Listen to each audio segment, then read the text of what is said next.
izan bedi fx x ber 3 gehi ax ber 2 gehi bx gehi 5 ekuazioa emanda aurkitu a eta b parametroak. F funtzioak x bat denean maksimo bat eta x bidanen minimo bat daukela jakinik.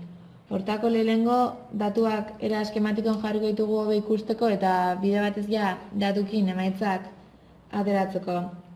Mutur erlatiboak direnen ekuazio horren deribatua berdin 0 dela esan nahi du. Orduan, lehenengo horren deribatua zein den kalkulauko dugu jakinez hau 0 dela.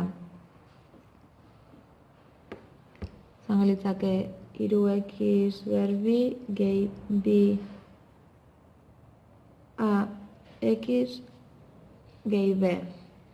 Eta lehenengo datua da x bat denean mutur erlatiboa dagoela. Orduan, f' bat ordezkatuz 3 gehi 2a gehi b berdin 0 izango litzateke, hau da 2a gehi b berdin ken 3. Eta bigarren mutur erlatiboa x berdin 2 puntuan daukeu eta hau ordezkatuz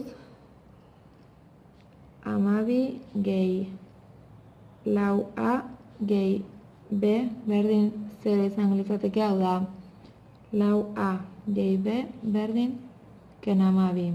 Bi ekuazio hauek lotzeko laburtze metodoa erabiliko dugu, 2a gehi b eta 4a gehi b, hau da ken 3, hau da minus 3 eta hau minus 12.